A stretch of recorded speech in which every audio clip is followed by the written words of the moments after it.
पहले ही उसका टीजर मैंने उसका रिव्यू किया हुआ था, जहां पर मुझे काफ़ी हद तक वो कनेक्टेड फाइटर से काफ़ी तक लगा था। क्यों ऐसा बोल रहा हूँ? क्योंकि अगर आपने फाइटर मूवी देखी होगी तो आपको ऋतिक रोशन का कैरेक्टर और उसके कैरेक्टर में कुछ ज़्यादा, वरुण तेजा के कैरेक्टर में ज़्यादा कुछ अंतर नहीं दिख रहा है मुझे। जहाँ पे डायरेक्शन अलग है, पूरी मतलब कि फिल्म प्रोडक्शंस अलग है, बट कहीं ना कहीं वो चीज़ें जो है वो काफ़ी हद तक आपको एयरफोर्स वाली जो चीज़ें वो सेम टू सेम देखने को मिल रही है। इसलिए काफ़ी पब्लिक को वो चीज़ें सिमिलर वे पे लगेंगी, जहाँ पे ट्रेलर में भी यही चीज़ें बहुत हद तक नोटिस की जा रही हैं कि वो सिमिलर वे में दिखाया गया हुआ है। बट कहीं ना कहीं मैं ये भी कहूँगा कि कुछ नए कैरेक्टर्स को इंट्रोड्यूस करना कोई प्रॉब्लम नहीं है, और इसमें अलग अलग चीज़ है। उसमें काफ़ी हद तक हम बोलेंगे तो अलग इंस्पिरेशंस ली थी, मतलब कि उन लोगों ने थोड़ा इंस्पिरेशन ली थी ट्रू इवेंट से, बट ये पूरी ट्रू इवेंट इंस्पायर्ड है। तो काफ़ी हद तक ऐसा हो सकता है कि जो ऑपरेशन वैलेंटाइन है वो ओरिजिनल वे में उन लोगों ने डिस्कस करके पूरा, मतलब कि उसके ऊपर कैसी चीज़ें हुई थी, कैसे कैरेक्टर्स को समझने की वजह से ही काफ़ी हद तक वो चीज़ें हमें देखने को मिलेंगी। जहाँ पे मैं कहूँगा थोड़ा ये ओरिजिनलिटी वे में भी रखेंगे, क्योंकि कहा जा रहा है कि वो ट्रू इंस्पायर्ड स्टोरीज़ हैं। तो काफ़ी हद तक वो फाइटर्स की तरह आपको वो एविएशन वाला जो चीज़ थी, जो फाइटर जेट्स में फाइटिंग सीक्वेंस थी, जो वो सब था, वो चीज़ें तो देखने को मिलेंगी। बट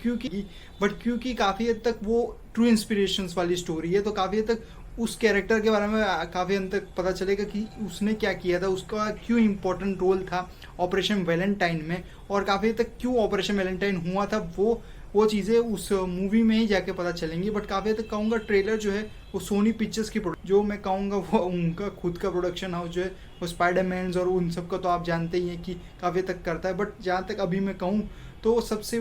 वो बात होती है कि वो ट्रेलर में ही पूरी पिक्चर दिखाना चाहता है, जहाँ पे मुझे कुछ सीन्स ऐसे लगे कि क्लाइमेक्स सीन्स के इंक्लूडेड थे। तो काफ़ी हद तक प्रोडक्शन हाउस को ट्रेलर कटिंग सीक्वेंस में भी ध्यान रखना ज़रूरी होता है, बट वो चीज़ें वो ध्यान नहीं रखते, वो लोग ऐसे ही खुद भी अपने हिसाब से कट करके डाल देते हैं। तो काफ़ी हद तक मैं कहूँगा कि एक्सपेक्ट करता हूँ कि जो ट्रेलर में देखा वो पूरी पिक्चर ना निकले, क्योंकि 2 मिनट की 45 मिनट्स की सेकेंड्स के आजू बाजू की ट्रेलर था। तो काफ़ी तक मैं एक्सपेक्ट करके चलता हूँ कि कुछ एक्स्ट्रा भी देखने को मिले ट्रेलर के अलावा मूवी में, जहाँ पे कहूँगा कि मूवी जो है वो थोड़ी लव स्टोरी एंगल्स भी पकड़ेगी, और काफ़ी तक वरुण तेजा और मानुषी चिल्लर जो है मेन कैरेक्टर के लीड रोल में। तो एक्सपेक्ट करके चलो कि उनके कैरेक्टर्स को काफ़ी तक लव स्टोरीज के साथ साथ इंटेंसिटी वॉर सिचुएशंस के ऊपर भी दिखाया जाएगा, जहाँ पे मैं कहूँगा काफ़ी तक आपको सिमिलरिटी दोनों में सेम ही मिलेगी, फाइटर ले लो या ऑपरेशन वैलेंटाइन ले लो, बट कुछ ना कुछ अंदर ज़रूर निकलेगा काफ़ी हद तक, क्योंकि सेम डायरेक्शन नहीं है, और डायरेक्शन सेम नहीं होती तो यानी कि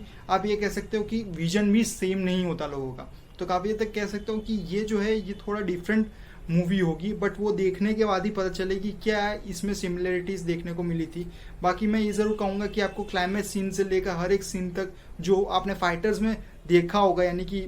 काफ़ी हद तक सिमिलरिटी देखने को मिलेगी। जो कहूँगा कि फाइटिंग सीक्वेंस ले लो, कि फाइटर्स की वॉर सिचुएशंस ले लो, वो चीज़ें आपको सिमिलर देखने को मिलेंगी, बट कुछ चीज़ें नई देखने को मिल सकती हैं। बाकी मुझे केमिस्ट्री देखने लायक होगी एक वरुण तेजा और मानुषी चिल्लर की, कि किस तरह वो लोग केमिस्ट्री बैठाते हैं as a love story angle में भी, वो देखने लायक होगा। भाई कमेंट सेक्शन में मुझे ज़रूर बताइए कि आपको ट्रेलर कैसा लगा ऑपरेशन वैलेंटाइन का। तो इस वीडियो को यहीं रैप अप करते हैं। सब्सक्राइब कर रखें हमसे को बाकी अपडेट